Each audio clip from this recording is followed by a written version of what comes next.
ఉమ్మడి వరంగల్ జిల్లా వ్యాప్తంగా ఆటో కార్మికులు ఆందోళన వ్యక్తం చేస్తున్నారు.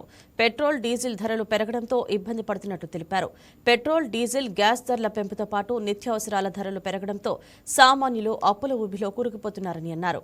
ప్రభుత్వం వెంటనే స్పందించి ధరలు తగ్గించేలా చర్యలు తీసుకోవాలని కోరుతున్నారు. ఇదే అంశంతో వరంగల్ జిల్లా పరిధిలోని ఆటో కార్మికులతో మా correspondent Sampath face to face. Petrol, diesel రేట్లు పెరిగిపోవడంతో ఒక్కసారిగా ప్రయాణికులు ఇటు కార్మికులు మాత్రం తీవ్ర ఇబ్బందులకు గురవుతున్నారు. మనం చూసుకున్నట్లయితే ముఖ్యంగా ఈ పెట్రోల్, డీజిల్ రేట్లు పెరగడం వలన ముఖ్యంగా మాత్రం ఆటో డ్రైవర్లు మాత్రం చాలా ఇబ్బందులకు గురవుతున్నారని చెప్పచ్చు. ఇప్పటికే తెలంగాణ రాష్ట్ర ప్రభుత్వం ఏర్పడిన తర్వాత మహిళలకు ఉచిత బస్సు ప్రయాణం ఏర్పాటు చేయడంతో ఒక్కసారిగా ఆటో కార్మికుల మాత్రం కడుపు మీద కొట్టినట్టయింది. వారి బాధలు ఇంత అంత కాదు. దాంతో చూసుకున్నట్లయితే మళ్ళీ ఇప్పుడు ఒక్కసారిగా పెట్రోల్ రేటు ₹3.40, అటు డీజిల్ రేటు ₹3.20 పెంచడంతో ఒక్కసారిగా ఆటో కార్మికులు మాత్రం రోడ్డు మీద పడ్డారని చెప్పి తెలియపరుస్తున్నారు. మనం ఒకసారి మన మధ్యలో ఆటో కార్మికులు ఉన్నారు, వారితో మాట్లాడించే ప్రయత్నం చేద్దాం. చెప్పండి, ఎలా ఉంది ఈ యొక్క పెట్రోల్ రేటు పెంచడం వల్ల ఎలా ఉంది మీ పరిస్థితి? చాలా ఇబ్బందిగా ఉందండి. పెట్రోల్ రేటు అసలే గిరాకీలు లేవు. మన బస్సులు ఫ్రీ పెట్టడం వల్ల చాలా ఆటోలో దెబ్బ పడ్డది. రోజుకు కనీసం 500-600 కూడా కావడానికి కష్టం ఉంది. ఈ ఎండలకు మళ్ళీ బయటికి ఎవరు వెళ్తారు, అందరు బస్సులు ఎక్కుతారు. సిఎన్జి అని ఇచ్చిండు, సిఎన్జి ఆటోలు కొంటే ఆ సిఎన్జి సరిగా అందట్లేదు. చాలా ఆవేదన అంటే ఇబ్బంది అవుతుంది. పెట్రోల్ రేట్లు ఏమంటారు? తగ్గించాలి, పెట్రోల్ రేటు, డీజిల్ రేటు తగ్గించాలి, గ్యాస్ కూడా తగ్గించేసి గ్యాస్ అందరికి అందేటట్టు చేయాలి. ఇప్పుడు సిఎన్జి ఆటోలో ఇచ్చి 2-3 బంకులు పెడితే ఏడందుతుందండి. Okay, right. మనం చూసుకున్నట్లయితే ఇప్పటికే సంవత్సరానికి ₹12,000 ఇస్తా అని చెప్పి ప్రభుత్వం మాకు అందించలేదు. కనీసం మేము గిరిగిరి చిట్టు కూడా కట్టుకోలేని పరిస్థితుల్లో మేము ఉన్నామని చెప్పి తెలియపరుస్తున్నారు. మన మధ్యలో మరొక ఆటో కార్మికులు ఉన్నారు, వారితో కూడా మాట్లాడే ప్రయత్నం చేద్దాం. చెప్పండి, పెట్రోల్, డీజిల్ రేట్లు పెరగడం పట్ల ఎలా ఉంది మీ? అంటే చాలా కష్టమైంది మాకు కూడా. డీజిల్ రేటు బాగా పెరిగింది. ₹120 డీజిల్, ₹130 పెట్రోల్. అంతా కొంచెం మాకు కూడా దింపాలి. అట్లా దింపి కొంచెం మాకు కూడా టై చేయాలి. అంటే ఓకే, ఇప్పటికే మనం చూసుకున్నట్లయితే ఆటో కార్మికులకు సంవత్సరానికి ₹12,000 ఇస్తా అని చెప్పని ప్రభుత్వం రోజుకి తెలియపరిచింది. దానిపై మీ యూనియన్ నాయకులు ఏమన్నా మాట్లాడిందా? ఇండియా కూడా మాట్లాడితే 12,000 ఇస్తాను, నెలకు 12,000, 20 అట్లా ఇస్తున్నారు. కానీ ఇస్తలేరు వాళ్ళు. ఎవరైనా సరిగా చెప్తలేరు. మాకు కూడా ఆటో డ్రైవర్ కూడా సరే మాకు పట్టిస్తలేరు. అట్లా ఇప్పుడు ఈ ఆటో మీదేనా, కిరాయికి తెచ్చుకున్నారు? అది మాదే, ఇది సొంతం బండి అయినది. అసలు ఇంతకుముందు గిరాకీ ఎట్లా ఉండే, ఇప్పుడు ఎట్లున్నది? ఇంతకుముందు మంచి గిరాకీ ఉండే. ఈ బస్సు ఎప్పుడు వచ్చిందో ఫ్రీగా, మొత్తం లేట్స్ దానికి ఎక్కుతాను. Okay, right. మనం చూసుకున్నట్లయితే అది పెట్రోల్, డీజిల్తో పాటు సిఎన్జి కూడా ఏర్పాటు చేసింది. కానీ సిఎన్జి రేట్లు కూడా మాకు పెంచారు. దీనితో మాకు చాలా ఇబ్బందులు అవుతున్నాయని చెప్పని ఇక్కడ ఆటో కార్మికులు అయితే తెలియపరుస్తున్నారు. మన మధ్యలో మరొక ఆటో కార్మికుడు ఉన్నారు, వారితో కూడా మాట్లాడే ప్రయత్నం చేద్దాం. చెప్పండి, ఇప్పటికే పెట్రోల్, డీజిల్ రేట్లు పెరిగినాయి, దీనిపై మీ స్పందన ఏంటి? ఇప్పుడు ఫ్రీ బస్సులు పథకం తీయాలి, బంకులు కూడా, గ్యాస్ బంకులు కూడా పెంచాలి. మేము కిరాయి నడుపుకుంటున్నాం, మాకు కష్టాలు అవుతాయి. లైన్లో వెయిట్ చేయలేక చచ్చిపోతున్నాం. అంటే ఇప్పుడు ఇది ఆటో మీద కాదా? రెంట్ తీసుకుంటాం. రెంట్ రోజు 300, గ్యాస్ 400. మధ్యతరగతి కుటుంబాలు ఎట్లా బతకాలి?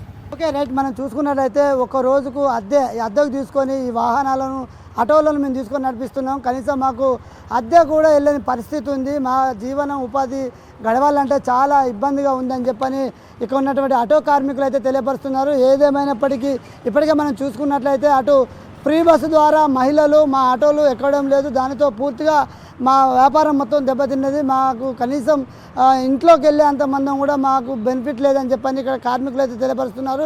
అదేవిధంగా చూసుకున్నట్లయితే ఇప్పటికైనా కేంద్ర ప్రభుత్వం పెంచినటువంటి పెట్రోల్, డీజిల్ ధర, అటు సిఎన్జి గ్యాస్ ధర కూడా తగ్గించకపోయినట్లయితే మా పరిస్థితి మాత్రం పిల్ల పాపలతో రోడ్డు మీద పడాల్సిన పరిస్థితులు ఏర్పడతాయని చెప్పని ఇక్కడ ఉన్నటువంటి ఆటో కార్మికులు అయితే తెలియపరుస్తున్నారు. మనం చూసుకున్నట్లయితే మన మధ్యలో మరొక ఆటో కార్మికులు ఉన్నారు, వారితో కూడా మాట్లాడే ప్రయత్నం చేద్దాం.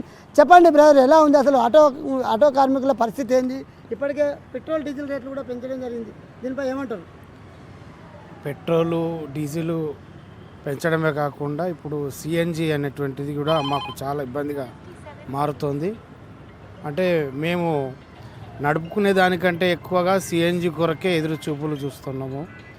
ఈ సమస్య కొద్దిగా ప్రభుత్వం పట్టించుకొని సిఎన్జికి తగినటువంటి ప్రభుత్వ సూచనలతో నడిపించాలి. అలాగే ఆటో కార్మికుల యొక్క సమస్యలను ఈ సిఎన్జి అనేటువంటి దాని కొరకు మేము చాలా ఇబ్బందులు ఎదుర్కొంటున్నాము. అది ఆ సమస్యను మీరు మరి అందరూ కలిసి పరిష్కరించాలని మేము కోరుకుంటున్నామండి. ఓకే, ఇప్పటికే రాష్ట్ర ప్రభుత్వం ఒక ప్రకటన అయితే చేసింది. ఆటో కార్మికులకు సంవత్సరానికి 12,000 రూపాయలు అందిస్తామని చెప్పి ఆ మధ్య కాలంలో అయితే అటు తెలంగాణ రాష్ట్ర ప్రభుత్వం ప్రకటించింది. ఇటు కేంద్ర ప్రభుత్వం మాత్రం ఒక్కసారిగా మళ్ళా ఆటో కార్మికుల మీద భారం వేసడం కోసం పెట్రోల్, డీజిల్, సిఎన్జి రేట్లు పెంచింది.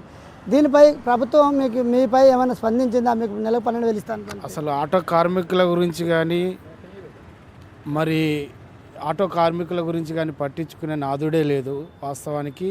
మరి యొక్క ఫ్రీ బస్ ద్వారా చాలా కుటుంబాలు రోడ్డున పడ్డాయి. Okay, right. మనం చూసుకున్నట్లయితే ఆటో కార్మికుల వేదన అయితే తెలియపరుస్తున్నారు. ఇప్పటికే 1 కాదు 2 కాదు 50 లక్షల కుటుంబాలే రోడ్డున పడిన పరిస్థితి ఉన్నాయని చెప్పని ఆటో కార్మికులు అయితే తెలియపరుస్తున్నారు. ₹3.40 పెట్రోల్, డీజిల్ ₹3.20 పెరిగింది. దీనిపై ఏమంటారు? అవునండి, అప్పుడు ఎలక్షన్స్ తర్వాత పెరగది అని అన్నారు, కానీ ఎలక్షన్స్ తర్వాత యథావిధిగా వాళ్ళు పెంచిళ్ళు. దీనిపై సామాన్యుల మీద భారం 100% పడుతుంది. ప్రతి వస్తువు మీద భారం పడుతుంది, అందరికి ఇబ్బంది అది. ఇప్పటికే 50 లక్షల కుటుంబాల ఆటో కార్మికులు మాత్రం రోడ్డు మీద పడిన పరిస్థితి ఏర్పడుతుంది. అటు గతంలో ఈ యొక్క తెలంగాణ రాష్ట్ర ప్రభుత్వం మహిళలకు ఉచిత బస్సు ప్రయాణం ఇవ్వడం పట్ల మాకు పూర్తిగా కనీసం రోజుకు 500 రూపాయల అమౌంట్ కూడా రాలేకపోతుంది. దీంతో మా పిల్లలను పోషించేటువంటి పరిస్థితి లేదు, పిల్లలను చదివించే స్తోమత లేకుండా పోతుంది. కాబట్టి మా పిల్లలను ఇప్పటికే ప్రభుత్వ పాఠశాలలో చదివిస్తూ రెక్కాడితే కానీ డొక్కాడని మా కార్మికుల మీద ఇటువంటి భారం వేయడం చాలా బాధాకరం. ఇప్పటికైనా కేంద్ర రాష్ట్ర ప్రభుత్వాలు స్పందించి ఈ ఆటో కార్మికులు కూడా ఏదైనా ఒకటి ప్రభుత్వంలో కలుపుకొని మాకు కూడా ఓలా, ఊబర్ లాంటి సంస్థలాగా ఏదైనా ఒకటి మాకు కూడా ఐడెంటిటీ కార్డు ఇచ్చి ఈ ప్రభుత్వం విలీనం చేసుకొని మా ఆటో కార్మికుల ఆవేదన అయితే తెలుసుకున్నట్లయితే మేము కూడా రోడ్డు మీద పడకుండా ఉండే పరిస్థితి ఉంటుందని చెప్పని ఇక్కడ ఉన్నటువంటి ఆటో కార్మికులు అయితే తెలియపరుస్తున్నారు. ఏదేమైనప్పటికీ పెంచిన పెట్రోల్, డీజిల్, నిత్యావసర సరుకుల రేట్లు తక్షణమే తగ్గించాలి, లేనిలా ఇది సామాన్యులపై భారం పడే అవకాశం ఉందని చెప్పని కార్మికులు అయితే ఆందోళన చెందుతున్నారు. కెమెరామెన్ మధుకర్తో సంపత్, వైకే న్యూస్, వరంగల్.